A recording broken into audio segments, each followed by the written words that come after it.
Welcome to Aizan Lessons. Here you'll find kids stories who want so much and more for the child journey. Thank you for being here. Hello குட்டீஸ், இன்னைக்கு நாம ஒரு சூப்பரான விஷயம் கத்துக்க போறோம். நம்மளோட ஒரு நாள்ல, அதாவது நம்மளோட டெய்லி ரொட்டீன்ல என்னென்னலாம் செய்றோம்னு இங்கிலீஷ்ல எப்படி சொல்றதுன்னு பார்க்கலாமா? ரெடியா? வாங்க ஜாலியா கத்துக்கலாம்.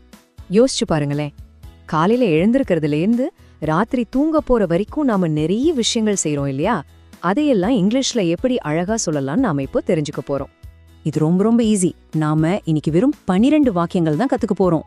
இந்த 12 வாக்கியங்களை கத்துக்கிட்டா நம்மள பத்தி சூப்பரா இங்கிலீஷ்ல பேசலாம். ஸ்டார்ட் பண்ணலாமா? சரி, முதல்ல நம்ம காலையில என்ன செய்றோம்னு பார்க்கலாமா? இது இங்கிலீஷ்ல மை மார்னிங் ருட்டீன் அப்படின்னு சொல்லுவோம். காலையில நம்ம செய்யற முதல் வேலை என்ன?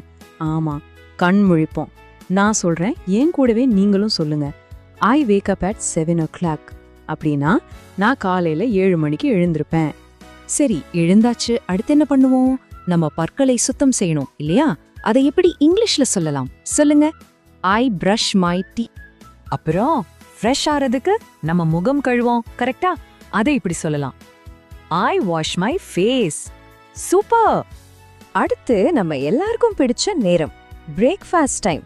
காலையில என்ன சாப்பிடுவீங்க? தோசையா, இட்லியா? காலை உணவை இங்கிலீஷ்ல இப்படி சொல்லணும். I eat breakfast. வாவ், காலையில வேலையெல்லாம் சூப்பரா முடிச்சாச்சு. இப்போ நம்ம ஸ்கூலுக்கு போற நேரத்தை பத்தி பார்க்கலாம். இத நாம மை டே அட் ஸ்கூல்னு சொல்லுவோம். காலையில சாப்பிட்டுட்டு நாம எங்க கிளம்புவோம்? பள்ளிக்கு தானே. அதை எப்படி சொல்றது? ஐ கோ டு ஸ்கூல். பள்ளியில போய் என்ன செய்வோம்? நல்லா படிப்போம் இல்லையா? இத இப்படி சொல்லுங்க பார்க்கலாம். I study in class. அப்புறம் ஜாலி டைம், விளையாட்டு நேரம். ஃப்ரெண்ட்ஸ் கூட விளையாடுவோம்ல, என் கூட சேர்ந்து சொல்லுங்க. I play with my friends. விளையாடினா பசிக்கும்ல, அப்போ மதிய உணவை சாப்பிடணும். அதை எப்படி சொல்லலாம்? I eat lunch. அருமே. இப்போ ஸ்கூல் முடிஞ்சு வீட்டுக்கு வந்தாச்சு. சாயங்காலம் என்ன செய்வோம் பார்க்கலாமா? இதுக்கு பேரு மை ஈவினிங் அட் ஹோம். வீட்டுக்கு வந்ததும் ஸ்கூல்ல கொடுத்த வீட்டு பாடங்களை செய்யணும்ல, சொல்லுங்க. ஐ டூ மை ஹோம்வொர்க். இரவு சாப்பாட்டுக்கு என்ன சொல்லுவோம்? டின்னர். அதை எப்படி ஒரு வாக்கியமா சொல்றது? I eat dinner. வாவ், பாத்தீங்களா? இப்போ நம்ம ஒரு நாள்ல என்னென்ன செய்றோம்னு இங்கிலீஷ்ல முழுசா சொல்ல கத்துக்கிட்டோம்.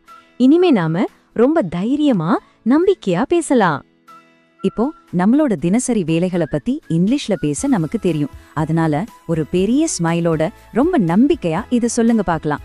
ஐ can talk about my daily routine. கடைசியா ஒரு சூப்பரான வாக்கியம். இத ரொம்ப சந்தோஷமா, நல்ல சத்தமா சொல்லுங்க. A good routine makes me healthy. நல்ல பழக்க வழக்கங்கள் நம்மள ஆரோக்கியமா வைக்கும். சூப்பர். இப்போ நாம கத்துக்கிட்ட எல்லாத்தையும் ஒரு தடவை ரிவைஸ் பண்ணலாமா? நான் சொன்னதுக்கு அப்புறம் நீங்களும் சொல்லுங்க, ஓகேவா? I wake up at 7 o'clock. அடுத்து I brush my teeth. அப்புறம் I wash my face. I eat breakfast. I go to school. I study in class. அருமை. Very good. இப்போ மீதி இருக்கிறது சொல்லலாம். I play with my friends. I eat lunch. I do my homework. I eat dinner. அடுத்து ரொம்ப முக்கியமானது. I can talk about my daily routine. கடைசியா, a good routine makes me healthy. செம. சூப்பர் குட்டீஸ், நீங்க எல்லாரும் ரொம்ப அழகா கத்துக்கிட்டீங்க. இனிமே உங்க டெய்லி ரொட்டீன் பத்தி யாரு கேட்டாலும் நீங்களே இங்கிலீஷ்ல பேசலாம். அடுத்த பகுதியில மை ஸ்கூல் பத்தி இன்னும் நிறைய இன்ட்ரெஸ்டிங்கான விஷயங்கள் கத்துக்கலாம். அது வரைக்கும் பை பாய்.